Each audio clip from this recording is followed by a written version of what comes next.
Hi everyone, my name is Victor and I am one of the authors of TechNeed, and in today's lesson we're going to be learning how to install Zabbix. And of course, if you're here in this lesson, you should know what Zabbix is. And if you don't know what Zabbix is is an open source monitoring tool that can be used to monitor IT infrastructure such as servers, networks, virtual machines, applications, cloud services, and databases. And we're going to be installing Zabbix on Red Hat Enterprise Linux 8 when we're going to be looking at the step-by-step guide of how to do this. So if you want to learn more about Zabbix, you can come to this website to do that. I'll be dropping the link to this website in the description box below. But we're just going to go straight away to the step-by-step guide of how to install Zabbix. And Zabbix installation, of course, comes in different methods. Zabbix can be installed from the source, that is, you can compile Zabbix from source. Zabbix can also be installed using containers, so you can use Zabbix Docker containers, and Zabbix can also be installed from packages. So we're going to be installing Zabbix from packages in this lesson. And also you can check the website, like I said, you can see the Zabbix requirements, the services you should install before installing Zabbix server. You can also look at the system resources for Zabbix. But before we go to the action time, which is a step-by-step guide, I want you to know that Zabbix consists of three major components, which are the Zabbix server, the database, and the Zabbix front end. And these three components has to be configured before Zabbix can be installed. So the the Zabbix database can be the database that you are familiar with because you will be the one to manage the database, and Zabbix supports database engines such as MySQL or MariaDB, Oracle, PostgreSQL, SQLite, and IBM database. And the web server that Zabbix support to are Apache or Nginx and Zabbix too. And for Zabbix to be installed, you also need to have PHP. But the good thing is, if you're installing Zabbix from package and you use the Zabbix official repository, the PHP and the Apache would automatically be installed. So you just be the one to configure your database to install and configure your database. So let's see the step-by-step guide of how to do this. So to install Zabbix, you need to go to the Zabbix official website, which is zabbix.com, and you can come to this download section here, and you can see the different modules of for Zabbix. That is, if you want to install Zabbix using packages, you can put you can click here, which is Zabbix packages. This is for Zabbix cloud images, Zabbix containers, Zabbix appliance, sources, and agents. But we're concerned about installing Zabbix from packages, so I would have to click on Zabbix packages, and then I need to choose my platform. So I'm going to be installing Zabbix version of 6.0 LTS, which is long-term support, and I'm going to be using the OS distribution of Red Hat Enterprise Linux, and the OS version is 8. And the Zabbix components that I'm going to be installing are server, that's the Zabbix server, the Zabbix front end, and the agent. And I'm going to be using my SQL database, and I'm going to be using the Apache web server. So this is what I'm going to be using, and that's the first step you need to take. And the second step says install and configure Zabbix for your platform. So that means you will have to install the Zabbix repository. So this is going to be the official repository. You're also going to have to install the Zabbix server frontend and all of that. So let's go to our black screen section and do this. So the first thing I'm going to do is to configure firewall and SE Linux for Zabbix. And for firewall, I'll need to open some port. So I need to open port 10051 for the Zabbix server. And to do that, I can just simply do firewall cmd. I can say add port This is going to be 10050 TCP. So let me just make this permanent. So I also need to add the port 10051 for, so the port 10050 is for Zabbix agent, which we've just added, and port 10051 will be for the Zabbix server, right? So I'm just going to add this as well. And for port 80, that's going to be for Zabbix front end. So I'm just going to add port 80. And if you're using HTTPS, you can add port 443. So I can reload firewall.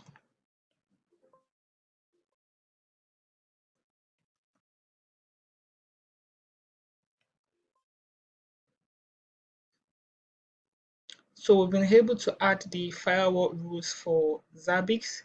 And for SE Linux, I'm going to put SE Linux in permissive mode because SE Linux settings for Zabbix servers vary. You will be the one to know what SE Linux wants you to do. And in the website, I've put a link as to what will give you an insight of how to set your own SE Linux. Well, here I'm just going to be putting SLNOS in permissive mode. So I'm going to say set enforce permissive, permissive, right? So if I do SE status, so you can see that SLNOS current mode is permissive. You should know that this settings is not persistent. If you want it to be persistent, you need to edit the etc SLNOS config file and then restart the system. So now that we are done with configuring the firewall and the SLNOS for Zabbix, we can now download the packages for Zabbix installation. So we're going to be doing this. We're going to be doing this from the official Zabbix repository. So I'm just going to copy that from the Zabbix repository. I mean the Zabbix website. Sorry about that. So I'm just going to do copy and paste here so I can install this. Smarvin fill dependencies is needed by Zabbix, blah blah blah. Oh, sorry about that. I copied the wrong one. So this is for RHEL 9. So I'm just going to copy the right one, which is for RHEL 8, because we're installing RHEL 8, right? We're installing Zabbix on RHEL 8. So this has been installed, so I can now do the DNF clean all just as it is on the Zabbix official website. And now, after this, I can install the Zabbix server, the Zabbix front end, and the Zabbix agent. So I'm just still going to copy it directly as it is on the official website of Zabbix. So I can just say -y to say yes to all here.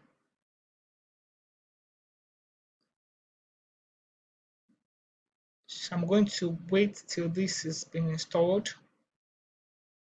We can also install Zabbix Get for troubleshooting. So I can just do DNF install Zabbix Get.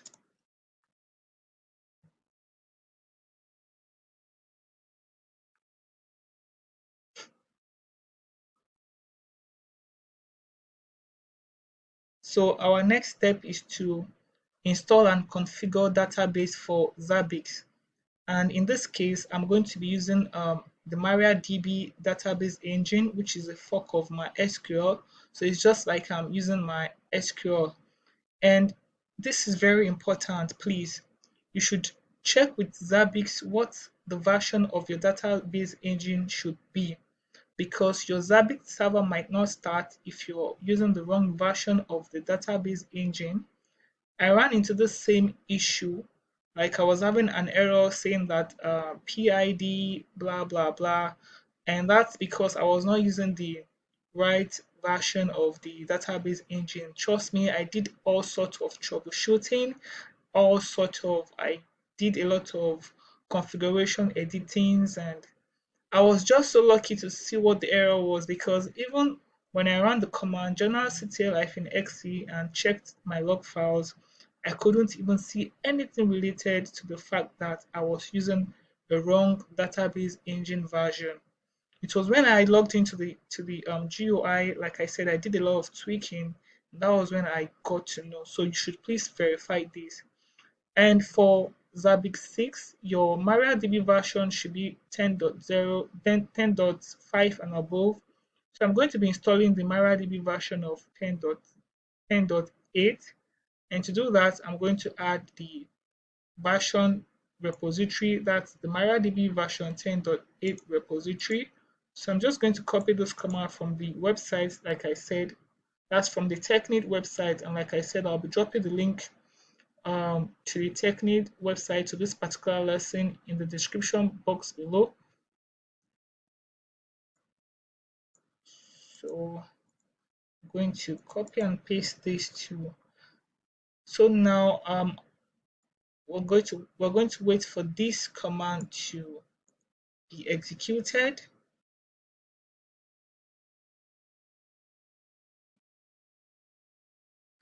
So now I can now install the MariaDB version by running this command. So I'm going to do a boot. I'm going to install the boot program options first.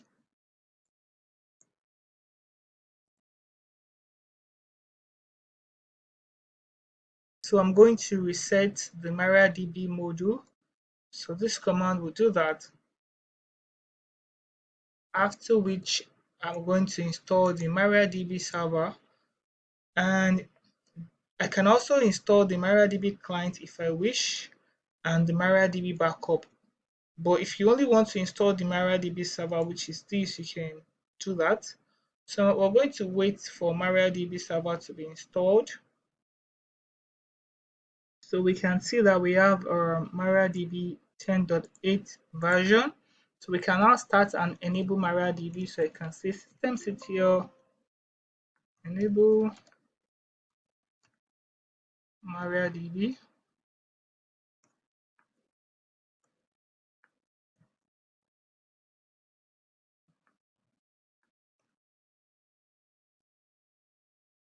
MariaDB.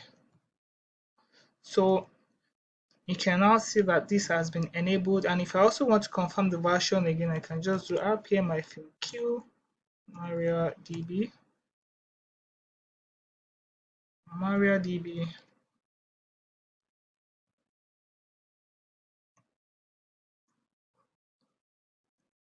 Oops.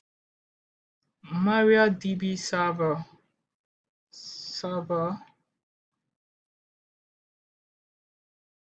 So you can see that I have the version of 10.8. The service name is just different from the package name. So now we can configure database for MariaDB, and by default, MariaDB engine does not have a password for root user, and also MariaDB engine installation as anonymous user, which would allow logging into the MariaDB without having to have a user account created for them. So these are security concerns which we will take care of later. I might not do that in this video, but of course I did that on the Technit website, so you can check how we took care of that security concern. But for now, for us to be able to get into the MariaDB engine, you can just type MySQL, and you can see that we've been able to get into the engine. And like I said, Zabbix needs a database. So let's create a database in this MySQL engine. So to create a database, I can just use the command create database. I'm going to call the name of the database Zabbix. And for Zabbix installation, you must use this parameter, which is character set utf8 mb4 collate utf8 mb4 underscore bin. So you can see that the database has been created. And for me to verify that the database has been created, I can just say show databases. You have an error, blah blah blah. Show databases. So this is show. So you can see that the Zabbix database has been created. And now we need to create a database user that will have access to the Zabbix database that we've just created. And in this case, we're going to be creating the user, Zabbix user. So I'm just going to say create user Zabbix. I'm going to call the username Zabbix user at localhost. So because I want this user to be able to log in into this database engine only from this local host, and I can say identified by. So I need to give password for this user. So I can say password at 1234. So you can see that the user has been created. So I need to grant privileges on Zabbix database to this user. So I can just grant all privileges. I can say grant all privileges. So I'm giving this user all privileges on the Zabbix database. Zabbix. So this is going to be dot and star to the Zabbix user at localhost. Alright, so I can verify that the user has been created. So if I want to do that, I can just say select user from my SQL.user. So you can see that the Zabbix user has been created. And apparently the database is empty from which we've seen. So we need to import the schema. And the schema file for Zabbix is called zabbix-sql-script. And we've already downloaded this package when we were downloading packages for Zabbix installation. And that file contains the database schema. So what we need to do is I can just exit out of this database engine. So we need to extract that schema file. So the schema file is in downloaded it is in USR share Zabbix SQL script my SQL. So if I do ls, so you can see the schema file, and we need to, like I said, we need to extract this schema file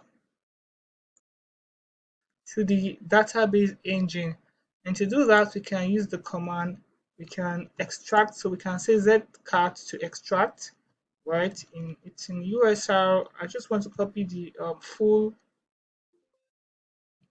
path because of I don't want you to get confused, especially for people that will be copying it straight away.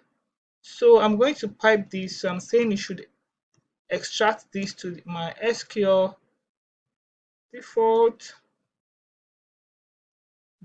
character, just the same way we have it in the website. You can copy it, So character set equals UTF-8 MD4. So we're going to be extracting this into the Zabbix database.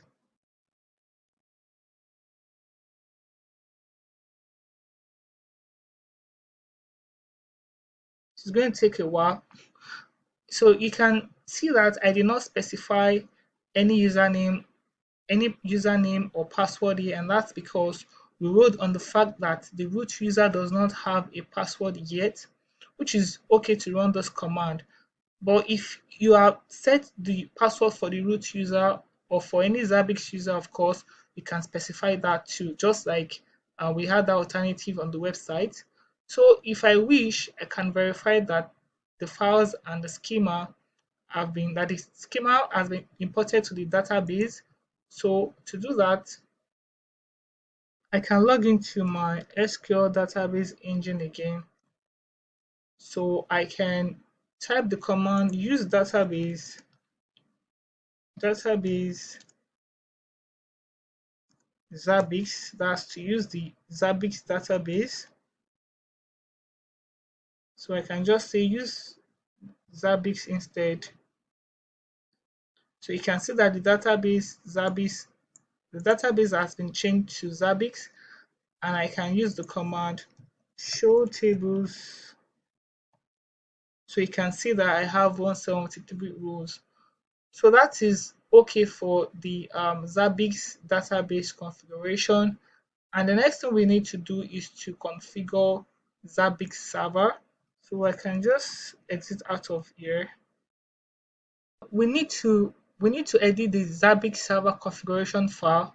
So before I do that, I'm just going to do a backup so I can copy it.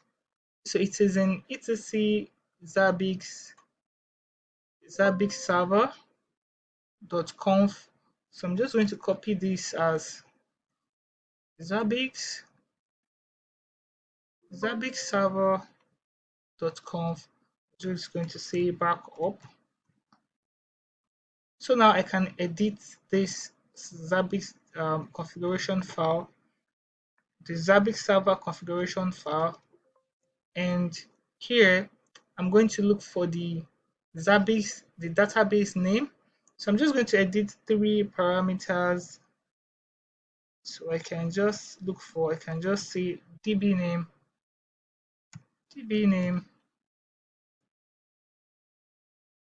So you can see that the DB name here is Zabbix, which is fine because we created a database called Zabbix. And the database user here, I'm just going to say Zabbix user. And for the password, for the database password, I can just copy this.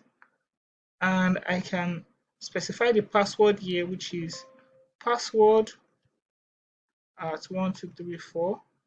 So I can save this configuration file, then I can start Zabbix. I can say systemctl start Zabbix server.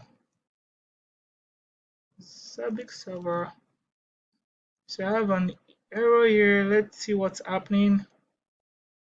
So if I do systemctl, I can just do journalctl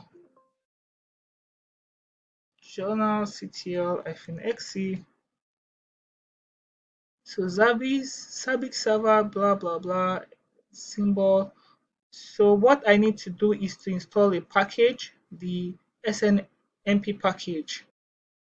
So I can just say dnf install net-snmp.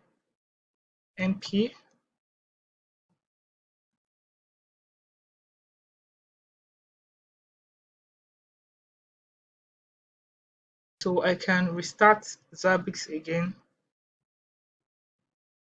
So Zabbix has been started. So that package is very important. This net-snmp. So if I do status Zabbix, let's see, status Zabbix server. So you can see that Zabbix is active and running.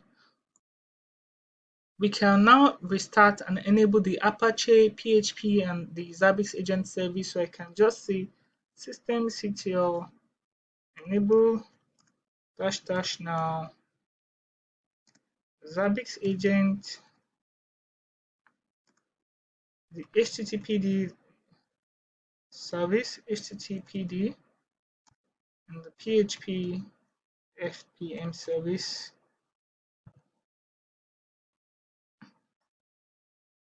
So this is taking time a bit.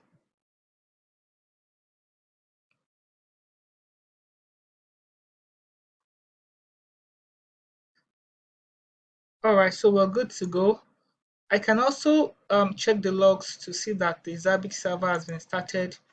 So sometimes it's always important to do this just to be sure. So that's varlog Zabbix slash Zabbix server.log. So if I Scroll up a bit, you can see SNP monitoring. Yes, yes, yes. So I think I have good started. So started. So I think I have good report here.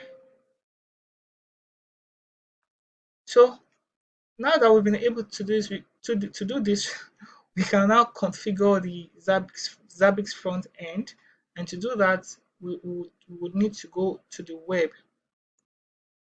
browser. You will just input the IP address of the Zabbix server, then you can say slash Zabbix here. So you can see that we have the front end, and of course we want the English language. So I can say next step here. So on the next step, it's going to do the check of prerequisites, and you can see that we have a PHP version of 7.2.24. These are okay. If you scroll down, this is okay. So I'm trying to look for the database here. Where's the database? Okay, it should be somewhere here. So I can then click next step. Alright, so we need to configure the database, the front end to our database, right? And the database type is MySQL, of course, and the database host is localhost. And for the database port, I can use 0 as default port. The database name is Zabbix, and the user is Zabbix user, and the password is password at 1234. So I'm going to leave these credentials in plain text for now, because this is like a lab environment. You can even, if you want to leave it in your production environment as well, you can do that. And if you want to do it in HashiCorp Vault, of course you can store your credentials in that manner too as well. So I can say next step. So now I can give the Zabbix server name. Can call this technique. You can give it any name.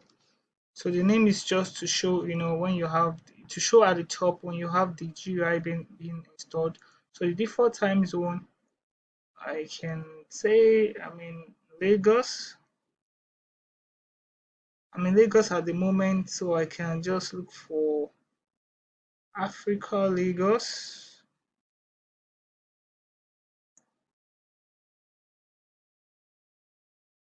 So I'm seeing Africa. I can't see Africa Lagos here. Really? Mm, English should be somewhere here. Should be somewhere here. Africa, Lome, Europe, Africa, Lagos. So the default theme, I can choose any color I want. So I can say next. And now this is the pre-installation summary.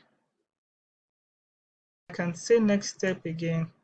And now you see that I have congratulations, you have successfully installed Zabbix. So now I can click finish, and I can log in into Zabbix, and the username, the default username is admin, and the password is Zabbix. I'm going to sign in, and now you can see that I have the Zabbix server running.